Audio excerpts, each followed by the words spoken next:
Hey, what's going on? I'm Quis here at Sports Vibes TV, and we have a special live stream this Sunday for you guys. I have my guy George from Into the Knicks verse, and we have our usual Sunday co-host, my friend Stephen Fox, in here to help break down the game. So, guys, how's everything with you? George, we'll start with you as the guest.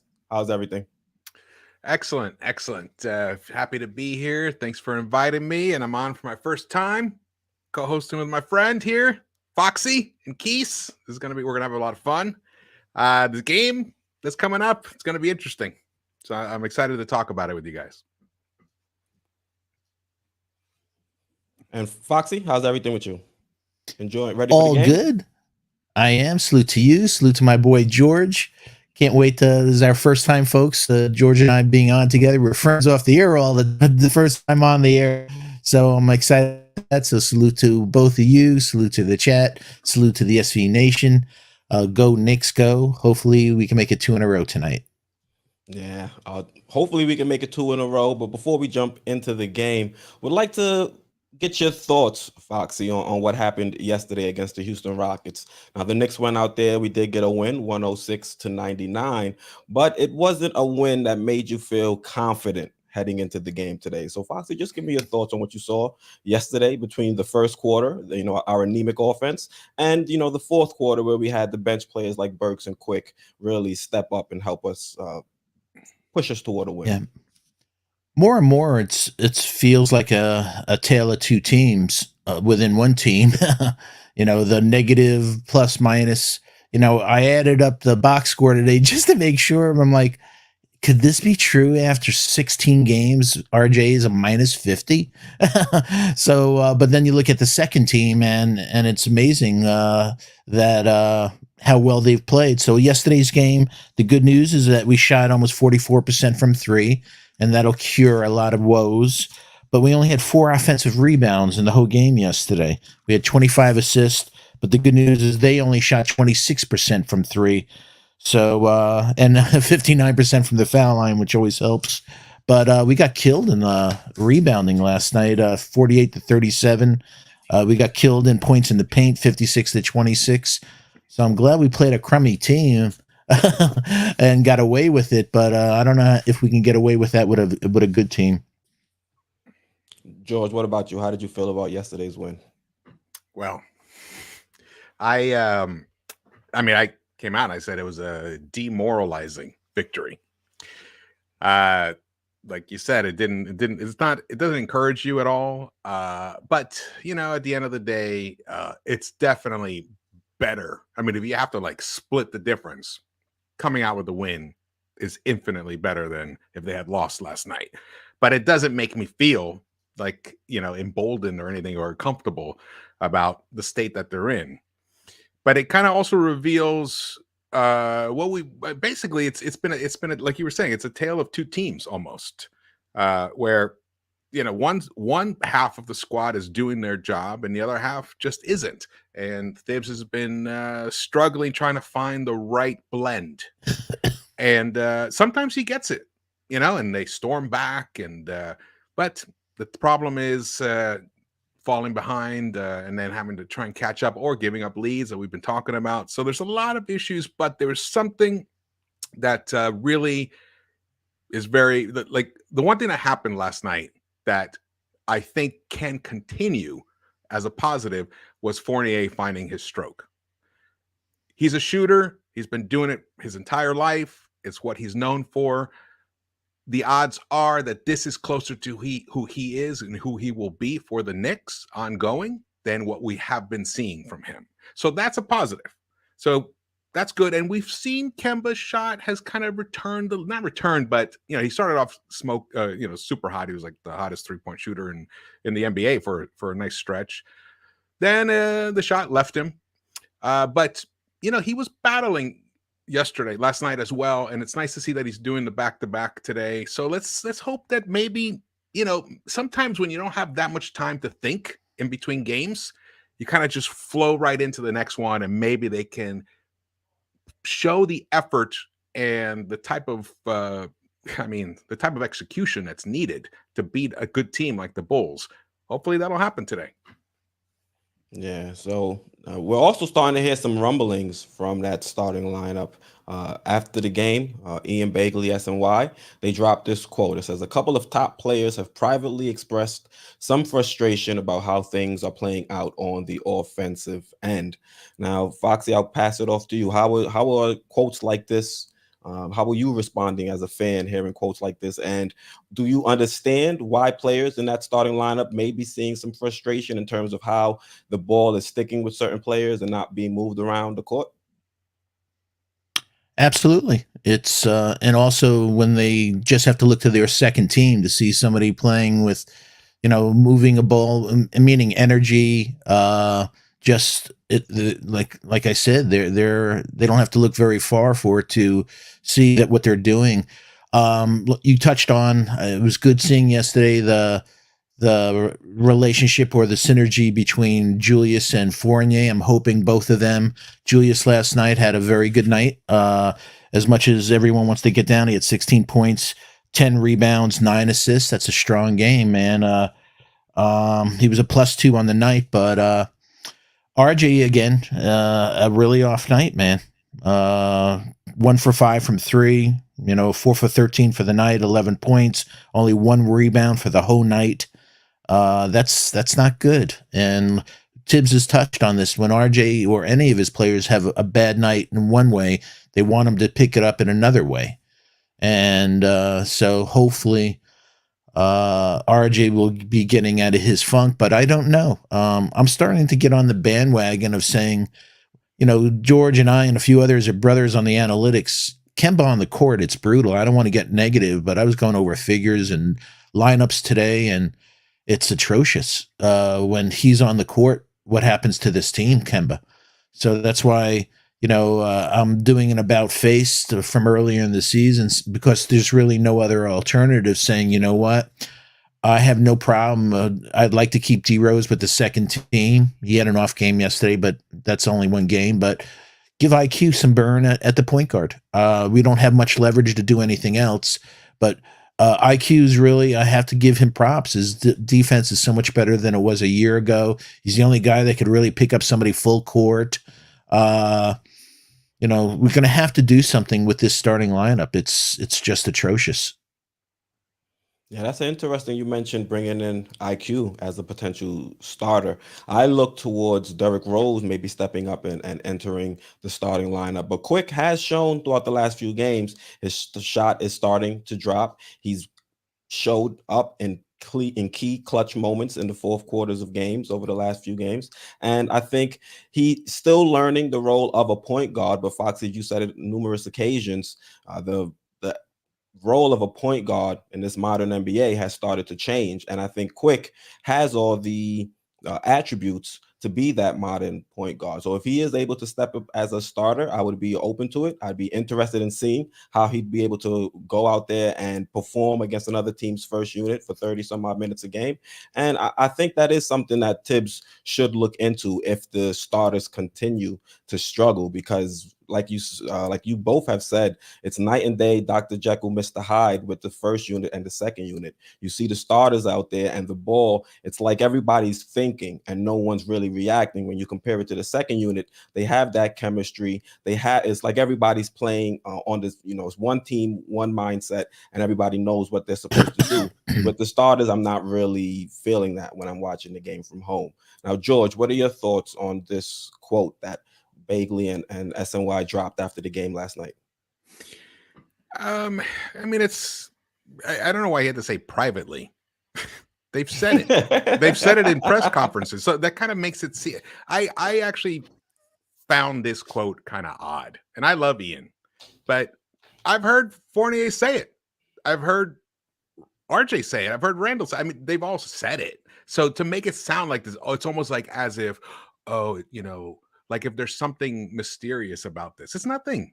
Everyone knows the first unit is not clicking. They're not in sync.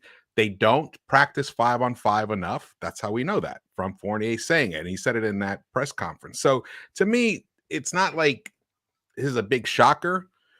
But the way it's phrased makes it sound like there's something kind of like maybe there's like grumblings, frustration. Yeah. Well, guess what? I have frustration about the way you're playing. So if you're not frustrated, something's wrong with you. And maybe you should just snap an ankle and sit out the rest of the season if you're not frustrated by the way you're playing. So I got to party with this dude. you know what I mean? You know what I'm saying? Like, if you're not frustrated, like it would be totally mind blowing. It's good. It's a good thing that they're frustrated. And here's something interesting. Because we've been talking about all the defense and like Foxy was alluding to, or not alluding to, but he flat out said that, there's problems when Kemba's on the court defensively. Same with Fournier. All that is absolutely true. But in the last 5 games, the Knicks have held opponents to an average of 100 points. 100 points. The previous 10 games before that, they were holding opponents to 110 points. So the defense is starting to work, but the offense is not. So in the first half of the season, we had, the offense was clicking and the defense wasn't. So now that we have like an inverse problem, hopefully, if they can start holding people down to around 100, 101, 102 points per game, and the offense starts clicking, like, we were talking about before, where, Fournier's shot has returned. I mean, you can't win if your top shooter in your starting unit is bricking. And now Fournier finally connected last night. Let's hope that this becomes a continuing trend for him. Yeah, I like to see Fournier click because I tell you guys all the time, I like the 2-man game with Julius Randle and Evan Fournier. And the team continuously gets good looks. We get good shots at the basket. They don't always go in, but we're getting higher quality looks when we're running that Evan Fournier pick and roll, or even if it's a dribble handoff between him and Randle. And, either Fournier can attack off of that, or he can kick it to Julius Randle if he does a little pick and pop and knock down a 3. I think those are better looks as opposed to Julius Randle trying to back down his man and then trying to get into the middle of the paint and making bad decisions and giving up costly turnovers. I think if Fournier is starting to knock down his shot, that kind of puts us in a position where this team is a lot more dangerous out there on the court. The spacing, it picks up tremendously. And Foxy, you mentioned Kemba Walker and his defense. Yes, his defense is going to be an issue. It's something we're going to have to watch in this game as well, seeing that the Chicago Bulls have Alonzo Ball, they have Zach LaVine. It's going to be a mismatch when he's paired with either one of them. So what are you looking for the Knicks to do defensively in the game tonight against the Chicago Bulls to try to, like George mentioned earlier, keep them within that 100 point or below 100 points in the game? Well, I think we lucked out with Vucevic not playing, so that's one good thing on our side for tonight. I don't think there's anything with Kemba in there. We see he just cannot keep anyone out of the paint. They just blow past him. He literally cannot do anything. So I don't know. And with Mitch out because of the concussion protocol, hopefully Nerlens will be able to go, and I don't know what they're going to do, if they're going to play small ball tonight, if they're going to put in Sims for a little while. But for defense, I think it's just having to, just bite the bullet and play, tough defense. One stat I saw that surprised me about the lack of physicality on this team: through 16 games, Kemba Walker leads the team with 13 offensive fouls drawn. The second place guy on the Knicks is Derrick Rose with 2, and then there's 8 guys with 1. So that's a real disparity of having, nobody taking, using their, sacrificing their body on this team. We need to get a lot more physical on the defensive side, man. I was shocked, the Rockets, how physical they were with us yesterday, and that shows like some disrespect. So I hope we wake up, bro. Yeah, I would have liked to see us be a little bit more physical too, but the refs, they were allowing a lot in that game yesterday from both sides. So I won't say the Knicks got punked by the Rockets or anything like that. I think we did have some pushback, especially from players like Nerlens Noel, even if they might have taken it a little bit too far and gotten a flagrant or whatever the case may be. But George, what do you think we have to do defensively if we're going to be able to contain this 3-guard Chicago offense? Well, for one, I mean, I would like to see less switching. Yeah, I think that's the opponents. They know that's our strategy, and their entire scheme is predicated upon getting Kemba switched onto the hot hand. And they keep doing it. They do the dribble handoff. They do, high pick and rolls to get Kemba on a bigger guy who's actually. We're not switching, which is the good part. We're supposed to be switching, but we're not switching anyway. Well, no, we're switching. We're switching, and we're not. I mean, yeah, Kemba badly. You're leaving him 10 feet open. Yeah, but there's a lot of brain farting going on. I mean, there's some times where you're just like, Mitch, what were you thinking? Why were you there when you see 2 other jerseys of your same color handling that, and then you're leaving, your guy wide open, and then it's the second chance points because they get the offensive rebounds. So a lot of guys are out of position. I think, in a lot of ways, I mean, look, Kemba is what he is. He's not a good defender, never has been, but either is Trae Young. Trae Young is a terrible defender. He just is. But somehow the Hawks overcome it because they're able to hide him. So we have to get better at hiding him, but the other guys have to step up and play above their heads in terms of their defensive execution. And RJ has not been, one-on-one, he's been solid, but his help defense has not been. Same with Julius. And in fact, Julius, he's been getting burned here and there. So surprisingly, I feel like they've taken a step down defensively. And Mitch, we've talked about, he's been trying to work his way back into shape.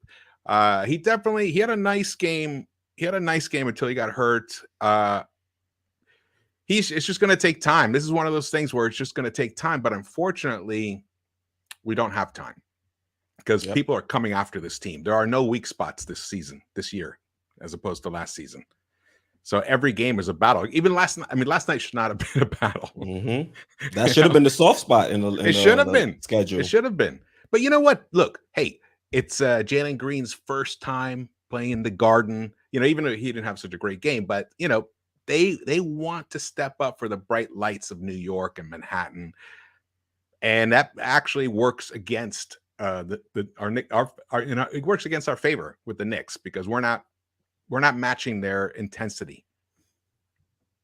So that's the main issue, I think. That sucks at home too, for us to not match another team's intensity. You can understand it on the road, seeing you're in an unfamiliar environment and things like that, and you're playing against the crowd. But here at the Garden, you've got thousands of people cheering for you, cheering for that team on the front of your jersey, and to not step up in those moments, I think is something that's really frustrating as a Knicks fan. Yeah. But again, I want to point out, sorry, Flex. I wanted to point out that in the first, because I have the actual stat now, in the first 10 games, we allowed 110.7 points per game. In the last 6 games, it's at 100 points per game. So the defense has cut out almost 11 points from the opponents. So we're talking about the defensive issues, but that may be an older story.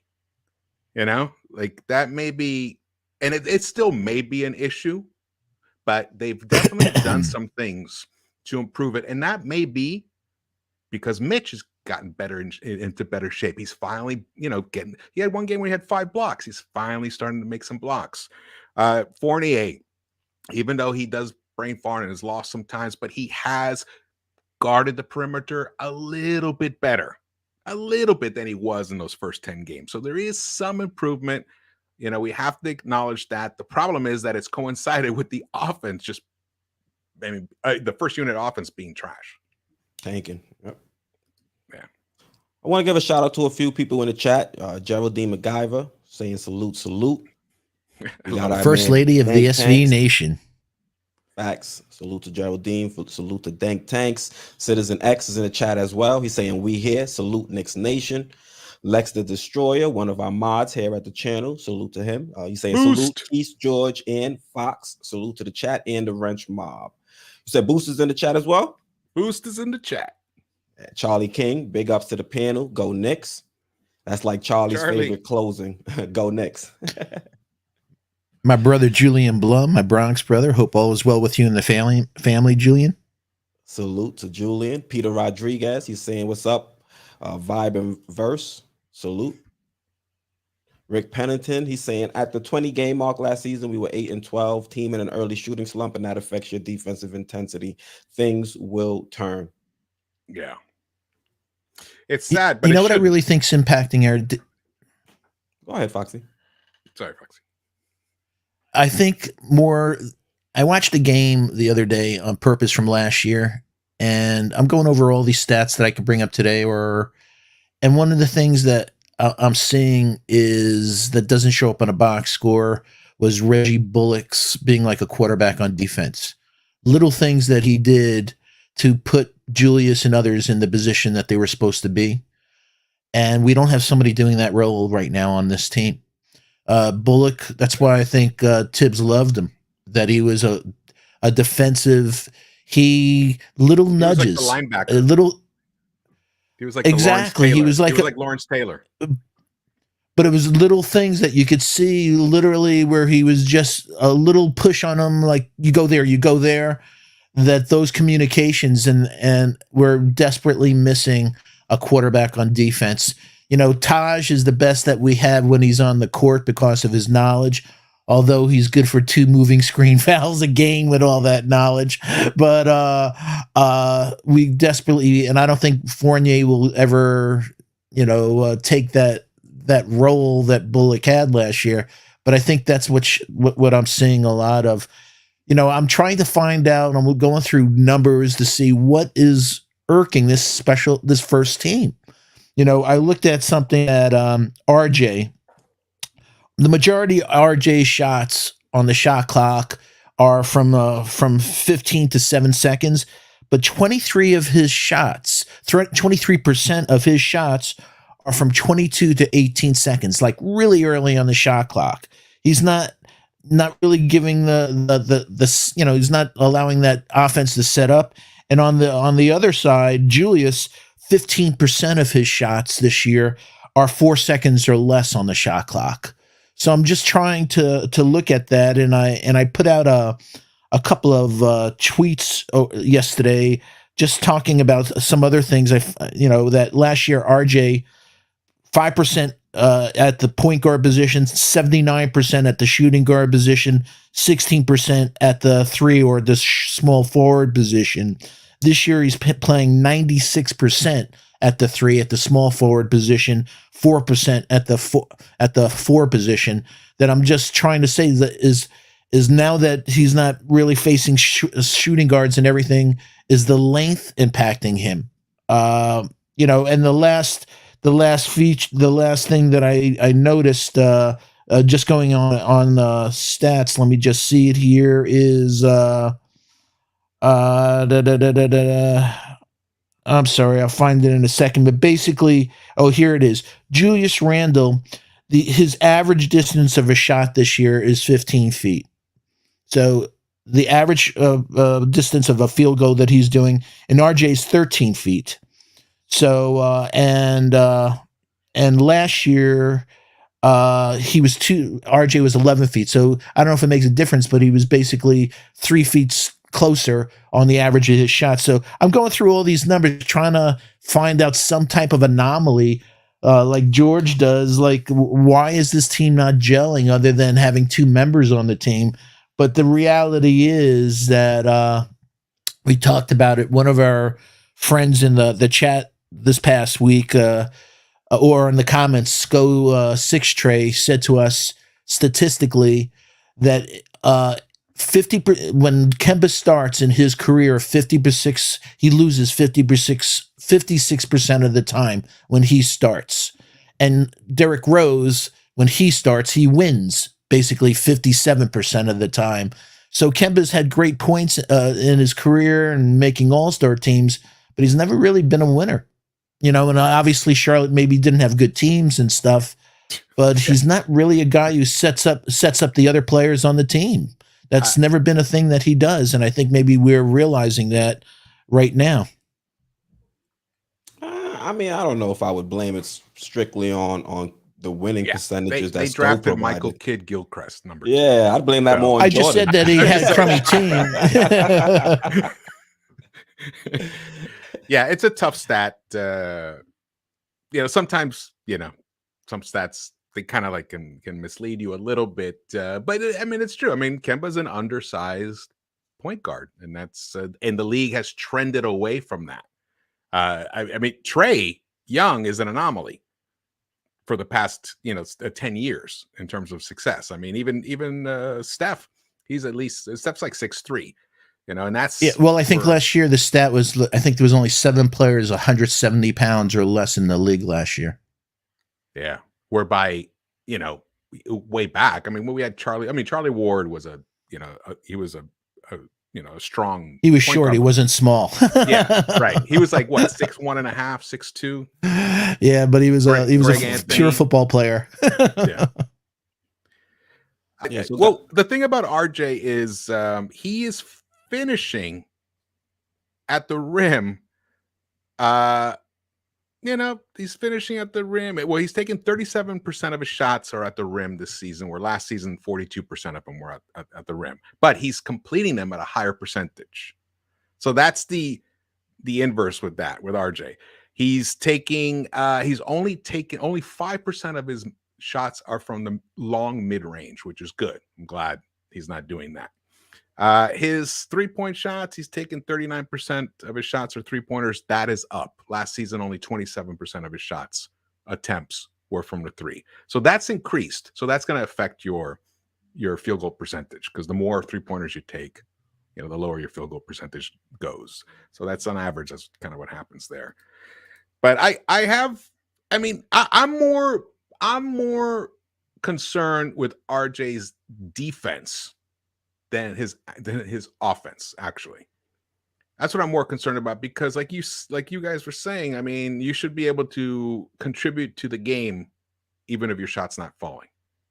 And RJ's been able to do that throughout his career. But this season, I just feel like sometimes it's just not happening. It's hit or miss.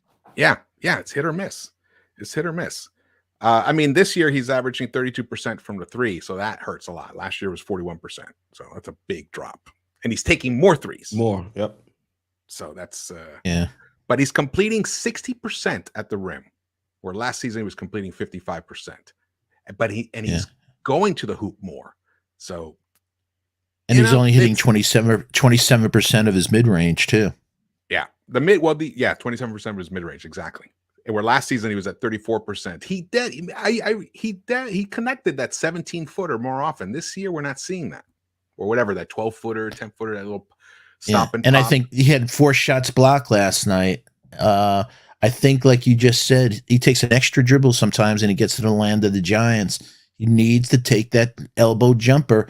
Don't get in, make his move and then just go up for the shot, rather than going so low that either you're taking a bad angle or, as I said, we've seen, he doesn't like length. Nobody likes length. No. And especially when you don't have hot hops. Yeah, but even when he does the right thing, he has no lift. He goes to dunk it. He gets fouled and doesn't get called. So it gets counted as I'm not disputing that.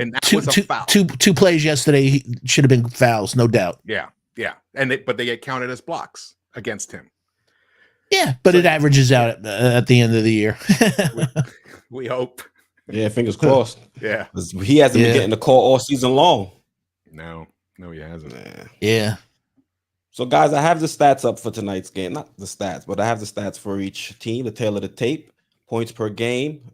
Chicago, they edge us by a point or so. They're 11th ranked in the league compared to us 16th. Assists per game, pretty much, 0.5 difference, for the most part the same. Rebounds per game, the Bulls are not a great rebounding team. This should be an area I think the Knicks should look to try to capitalize on. It would have been nice to have Mitch in this game, but unfortunately, as we mentioned, he'll be out for concussion protocols. I think Foxy, you also mentioned we may try to go the small ball route. I think this would be a good opportunity for Tibbs to try to get Obi and Randall out there on the court together and see. I mean, it could be beneficial, I think, because you don't have Vucevic available to be that monster in the paint. But we have to be a little bit concerned of how we'll be defensively, seeing as how DeRozan, Zach LaVine, both are slashers that can get into the paint, and they could expose us if we don't have proper rim protection. So, Foxy, since you were the one that brought up the small ball, you wanted to get into a little bit more and discuss what some options could be for the Knicks if we decide to deploy that small ball lineup. Yeah, just Obi's been his energy. A couple of games ago he hit a few threes, which made all of us happy. So I just want us to, just keep on that Obi wagon. Keep it going. But if we can play with his energy, maybe get in transition a little more because he's one of the fastest in the league. But maybe have Julius at the 5, have him at the 4, Obi, and Burks after yesterday, folks. We brought up last week, should he be on the starting team? That guy, he's so valuable when he gets into the zone. He's unbelievable. And he did this for us last year at the beginning of the season, if you remember, but then he got injured. And so hopefully that's not an omen with his past history. So, so I want us to try something different. I don't know. I wish I had a solution on this team. It's, all I know is that there's 50 points, basically 52 points between LaVine and DeRozan, man. They're incredible. So they're tight this year, man. So there's also everyone on that team chips in. There's not like a CP3 on the team that has 10 assists. You have Lonzo at 4.6, Vucevic at 4.3 assists, DeRozan at 4.2, Caruso at 4.1, LaVine. So everyone's chipping in. That's the type of ball movement that that you want to see. I'll pass the ball here. I wish I had more for you tonight. Yeah, it looks like Lex is saying Obi is also questionable, that he may not be available. I know he got injured last night, but I didn't know if he was going to be out for tonight's game. Yeah, I saw him grimace on the ground on one of the plays. I'm telling you, the games that we're watching, especially our 5s between Mitch and Nerlens, they spend more time on the deck, those two dudes, than I swear to God. It's like the 5 minutes a game they're on the deck, both of them. So it's quick shout out. Yeah, shout out to Ron, still Knicks fans. Hope all is well. Herbie, what's the next nation we got? Yeah. Go ahead. No, go ahead. I'm sorry. Finish Herbie Mack's comment. No, it was just a shout out to Herbie Mack. He was just saying hi. Oh, okay, no problem. Fabian Williams is saying we should have got Reggie Jackson. I think we should have got Lonzo Ball. I like what Lonzo has been giving the Chicago Bulls so far this season. It's been solid for them defensively, something that the Knicks could have used, and he's been knocking down the 3 efficiently as well. So if we were to have gone out after someone else at that point guard position, I think it should have been Lonzo Ball, honestly. How do you feel about that, Foxy? He plays defense. I know Tibbs loves defense, and he's a big boy. I love big boys. So everything that we're seeing that we don't like, that wouldn't be happening if Lonzo was on this team. He doesn't get to the hole as much as a Tibbs prototype guard as we like, but he's lighting it up from 3, like you said. He's a big defensive player.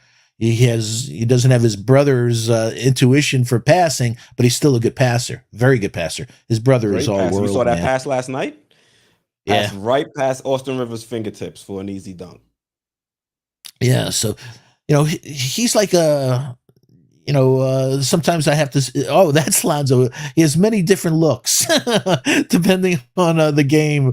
Sometimes, so same thing with Jalen Green. I wasn't expecting the braids. I was expecting. Yeah, I know. Yeah, free throw. He's had like 5 different hairdos. Deuce and Sims, they both got their hair braided too. I saw them. I was shocked. I said, Yeah, wow, you guys and look really cut. different. Yeah, he doesn't have his tips no more, or Deuce doesn't look like it. Look like he chopped some of his hair off. So it did him good in the G League going there. So George, you back, my friend? No audio, George. Hi, Frederick Hope, all as well. My boy Frederick. Oh, sorry. Yeah, I was Isaiah here Stewart. talking and I'm muted. Uh, My Yeah. battery died, but you guys, there's a crazy fight broke out in Detroit. Yeah, somebody and said Isaiah LeBron Stewart. ejected. Yeah. Like fisticuffs or just tussling? I think I'm watching the posting here. Yeah, I think I hate Rick LeBron. Pennington had mentioned. Yeah, I'm not a big fan either. I'm gonna go see him on Tuesday. If he had chosen wish- the Knicks, though, I wish we know somebody we'd love him. No, I wouldn't appreciate him. I got a few friends that are Lakers fans. And I love his bass. they're in a tough I love position. it. Yeah. I love him on the court, and that's about it. I love his investment strategy. I respect him on the court. Yeah. I respect him off the court too. I'm not gonna say that. I just don't like the stuff he says about the Knicks. He loves to clown us. Yes. Mm-hmm. Yeah. So George, before your battery died, we were talking about Lonzo and how we should have gone after him. God. He should have been the player we targeted in free agency. I think we should have traded for him, even if we had to give up a second round pick, something of that nature. Yeah. When I look at Lonzo, man, it's like looking at that girl that got away. Yeah, it's like, oh man. She was the one I had the crush on in bio, you know. Bio. If she could get to the hole. Yeah. I'll get to her hole. Boom. Or is that roadcaster when you need it? Hey, you and I, I think we talked about it yesterday. There really aren't that many available young guards, point guards. None that are trending, we're upward, where their best years are ahead of them. Everyone got frothy mouthed about Colin Sexton. The Cavs don't even want Colin Sexton. So it's, we were all like, let's get him. It's like, no, man. But Lonzo, that he was the right dude. They didn't go for him. Maybe they realized they never had a chance. Like we said, they're investigating if there was tampering and all that. So that's a shame. So, but it's going to be a tough game. I mean, luckily the big dude in the middle ain't playing tonight. Yeah. So that gives me a lot of... He was instrumental in that comeback too. He hit a dagger three. I won't say a dagger three because we won the game, but he hit a big three to help pull them close in our last game against the Chicago Bulls. Yeah. It seems like everybody hits a big three lately against us. Yeah, it's unfortunate. They're not necessarily that fast a team, other than Zach. Terrible rebounding team, that's for sure. Mm-hmm. Yeah, bad rebounding. But, the past 8 games, they've held opponents to 106 points. So if we're able to hold guys to 100, we win this game, 106-100. That's what I'm hoping for. I'm down for anything, man. Yeah, I know. We got to win this game. Let's be honest, man. If we pull a victory out, however we do it, this will be a huge way to What's correct the Bulls record right now? 11-5? Their record right now. They've had a pretty good start to the season so far. They are. Yeah, they have 11-5. Yeah. They're 6-4 in their last 10 games. 6-4 in the last 10. And what are we in our last 4? 4 and 6. We're or third. 3 and 7. We're 4 and 6 in our last 10. Obviously we won our last one, but in the last 4 games, you said. So the last 4 games, they're 5-2 in the last 7 games. So they've been on a nice little roll, a nice little run. Yeah, and they've been on the road. They've been on the road for 5 games. This is their first home game, and since November 10th. So in 20, I think we're 3-4 in our last 7. So the crowd's gonna be rocking. First game back. Yeah. Well, let's see if Yeah. we can give them another loss on their home Hey, court. they started out 6-1. Mm-hmm. You know, then they kind of like hit a little rough. They dropped a couple games. The loss to Vucevic's us been was out since November too. who? Vooch? Vooch. Yeah, with the COVID The Rona. protocol. Mm. Yeah, he's been dealing with the Rona. I think since November 15th, I think. Well, that could explain it. Well, then they've actually been winning without him. So that's frustrating. I mean, I feel good. I feel good about our chances. I feel good. We've already beaten them once in Chicago, so that mystery is gone. You know, they can go in there with that level of confidence. Fournier connecting last night was a big thing. Burks is on a hot streak, and we know what kind of player he is when he can get on a nice roll. He can string 2-3 weeks together.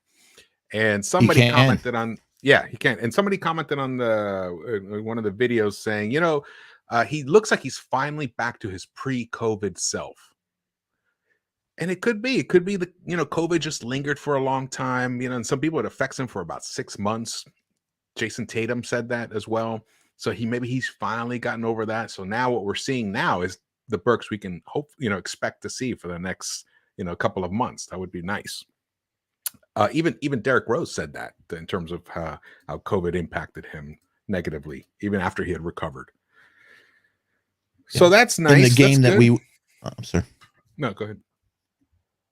I was going to say when we beat the Bulls on October 28th, RJ had 20, Kemba had 21. You know, Julius had 13 and 16 rebounds and 9 assists. So, we'll see. D Rose just he scored 12, but quickly had only 2 points. Toppin, they didn't get into their groove. They were in their funk. He only had 5 points. Burks only had 6. So hopefully, you know, we'll see. I don't know about Kemba, but like you said, Burks, he gets on the. I wouldn't be surprised. He's hot as hell tonight again, and he seems to get hot in that fourth quarter a lot. Yeah. I mean, he made 1 3-pointer last night that just had no business going in.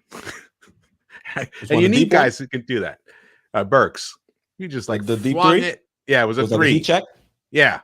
He just flung. I think it was both. Yeah, and it went in. It was like, wow. I think even Breen was like, oh, that had no business going in. So, George, if you had to pick a key player for this game that has to step up in order for us to win, who would you pick? Who would your selection be? It's going to be Julius for me. He has to have a complete game. We can't have and by that I mean he doesn't need to score 30 points. You know, if he got his 20, if he got a nice double with 7 assists, I think we can win this game. You know, like let's say 20 and 10 and 7. That's a really nice box score for him. We can win this game, regardless of what RJ does. Because RJ actually defensively, I think he'll step up for this matchup with Zach, and then he'll have to deal with DeMar alternatively. Not sure who's going to guard Lonzo. It'll probably be Kemba mostly in the first unit, I would imagine. So that's going to be tough for us because if Lonzo's hot, he's just going to be shooting over Kemba. So he had a terrible game last time. He only scored 6 points last game, Lonzo. Yeah. Well, that's the thing about him. He is inconsistent. He'll give you a 6-game night, and then he'll give you a 26-game the next night. He'll play defense night in and night out, though. That's true. He will, but as we 21 saw, points the last game against Chicago. Yep. Yeah. But we did see when Lonzo came to the Garden last year, when we didn't know that we wouldn't get him in free agency, he came up 0, man. So I thought he was going to showcase his talents, and for him, for the New York fans, and for his daddy who wanted him to come here. So I don't know if there's anything between him being Clutch Sports and us over here, if that had anything to do with it. But George nailed it earlier. Yeah, but you nailed it earlier, my friend, when you said that there's just no young point guards out there. So I can't understand why we weren't aggressive because who else is there out there to get? We brought up DeJounte Murray, but he's having a great year. I don't think there's any reason he has 2 years left on his contract for San Antonio to get rid of him. So this was an opportunity to get a young point guard. I don't know when the next opportunity is for one, especially one that's big. That's a big Yeah. boy like we like a Peyton size, even bigger actually, 2 inches bigger. Mm-hmm. Yeah, George, and it was interesting you picked up you mentioned the assist total for Julius Randle when you were talking about being the impact player. If you look at his splits, Julius Randle averages 6.3 assists in our wins, but he only averages 3.9 assists in our losses. And I think this speaks to Julius Randle, the Julius Randle that I like leading this team, and the one that's looking to make a play and not just looking for his own shot. So if Julius Randle was out there being a willing passer, finding his teammates, getting some assists, showing that he's getting some help out there, then I think the Knicks are going to be on a good path in terms of trying to leave out of Chicago with a victory. Now, Foxy, who do you think has to be an impact player for the Knicks tonight in order for us to get a W? Obviously, we want Julius to be Julius, but RJ, I hope RJ gets out of his funk. I hope he gets back to that 20 burger. Hopefully he does that. Obviously, we need him on the defensive end. Last time Levine scored 25 and DeRozan scored 20. So that's 5 points, 6 points below his average. So hopefully RJ will turn it up there. But we need RJ to put 20 on the board tonight. And we need our Randall to be Randall, and we need Burks to keep lighting it up, and we need Fournier and Randall to play off like we've been touching on this season. That camaraderie between them, get him going, let him put a complete game together, and D Rose, just all of our components. Kemba, like I said, and George just touched on, he scored 21 last time, so yeah, if he can put up points, fine. And if not, yank him as quick as you can if he's getting lit up. But to answer your question, RJ. How about you, Me?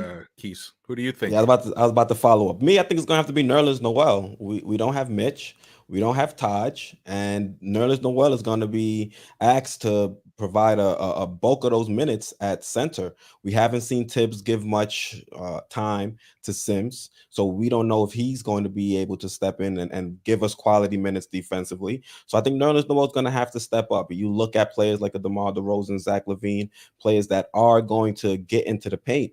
And Nerlens Noel is going to have to be our first line our second line of defense after they blow by whoever's guarding them on the perimeter.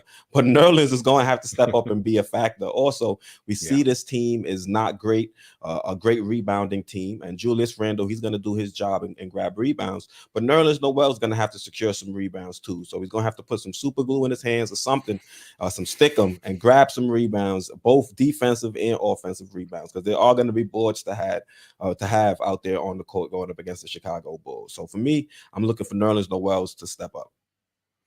So and hit another and take another 3-point shot like yesterday. yeah. So that of course, shocked the hell out of me. I mean, he said he was going to take it, but I Yeah. had to see it to believe it. Hey, so real quick, you know what everybody. means Derrick Rose is going to have a big night. So none of us picked him. He's going back. Well, to he's Chicago. going home to Chicago. Yeah. Yeah, Yep. He'll probably end up having the big night. right. He'll probably have the explosion. Yeah. I mean, And it'll be.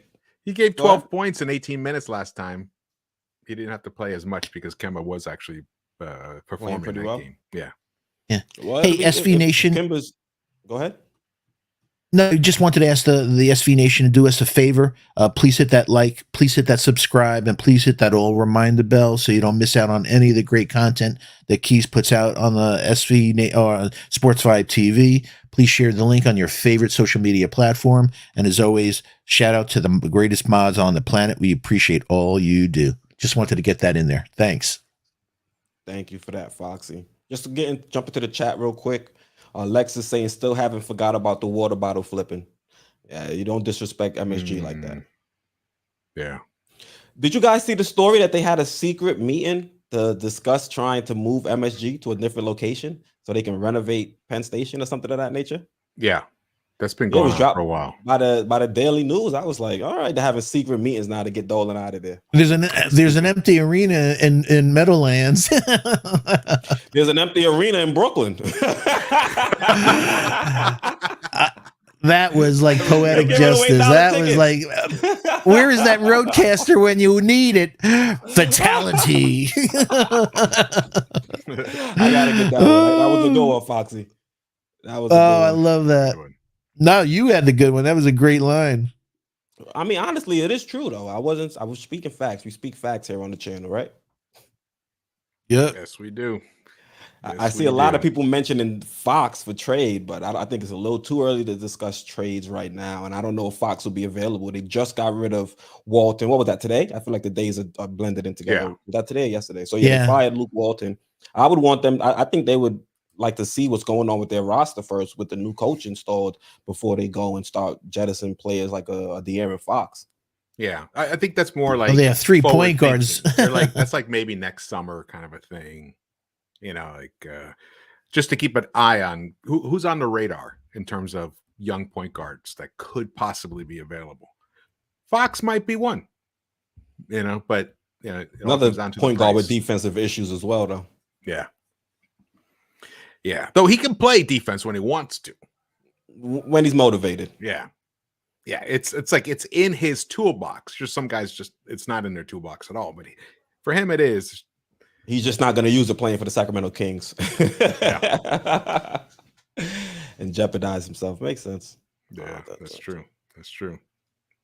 Still, Knicks fans are saying RJ was the key to us winning the first game. So I would say RJ needs to be effective on both sides of the ball. Yeah. Boy, Ron, he's agreeing with me. Yeah. Let's listen to this one. JJ31K45 is saying, after last night, I have no confidence in this team to win tonight. After that first quarter, I don't have a lot of confidence either. I'm not going to go and say we have no chance, but, they didn't really give us the best.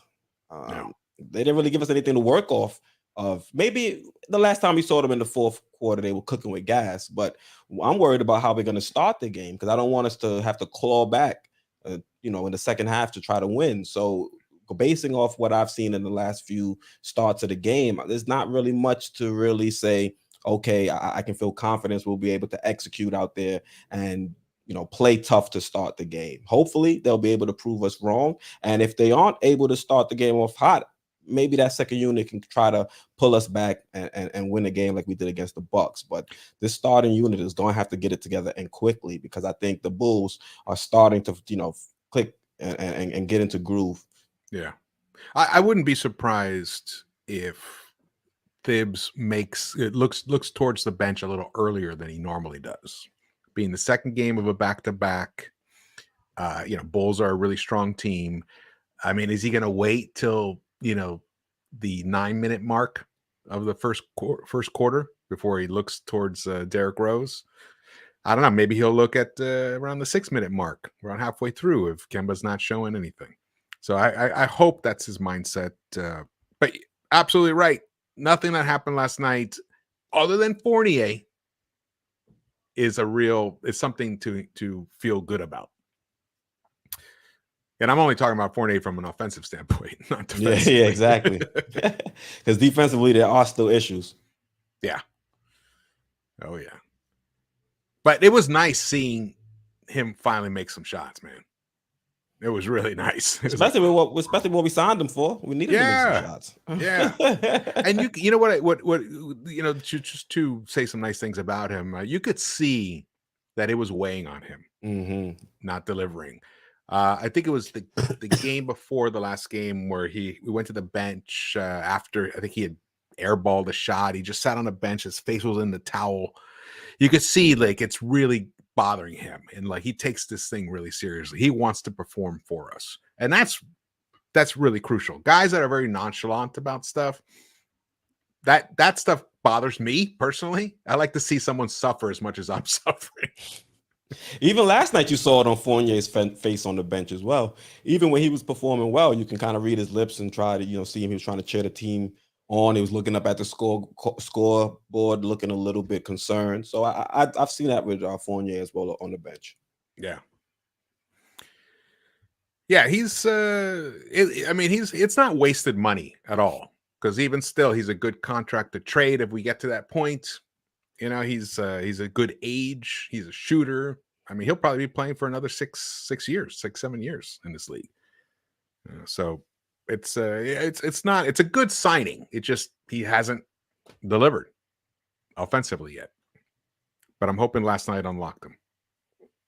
Yeah, Raphael is saying nonchalant like Kimba. I guess Kimba's one of those nonchalant players. I mean, Yeah. he has that demeanor at times. He's a cool dude. He's chill. He smiles his way through pain. That's Mhm. his thing. Yeah. And sometimes that's a little counterproductive. It doesn't look like it doesn't look like it's important to you enough. And then that It doesn't look like it's hurting. Yeah. Whereby you can also overdo it. Because I think Julius, you know, his pouting, his whining, all that stuff. It's because he cares so much, but it it throws off the chemistry, the balance of the team itself. I think it's 5:00. Oh, is it time? Oh, game's Yeah. about to start. Oh, let's wrap it up. I'm sorry, guys. You see, we get carried away. Enjoy talking Knicks. Yes. Chat, SV Nation, thank you guys for tuning in. I hope you guys can head over to MSG, watch the game, and enjoy it. Hopefully, we'll all be watching a victory, and we can come and talk about that maybe tomorrow or Tuesday. Let's Fingers go. crossed. Let's Foxy, get the any closing W. remarks? Let's get the W. Yeah, a good friend of mine's birthday. A good friend of mine, his birthday is today. He knows who he is. I just wanted to wish him a happy birthday, buddy. Salute. Happy birthday as well. I'm not going to acknowledge who that is. Oh, okay. I'm late. I'm late. I know. Salute to you as well, my guy. All right, George. Any other closing remarks? No, just have fun on your birthday.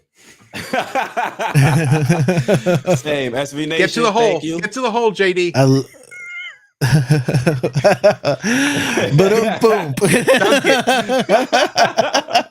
I love my SV George. Nation, please spam happy birthday. You don't got to put a name. Just put happy birthday in the chat for our guy. Thank you guys for tuning in. Hopefully, we'll be watching a Knicks victory and have something fun to talk about later. Once again, I'm Keith. And the next several weeks, we're back at 8:00 on Sunday. Yes, thank you, Foxy, for reminding me. We're back normal scheduling 8:00 next Sunday. I'm Keith, joined by my guy Stephen Fox and also George from Into the Knicks Verse, and we're out.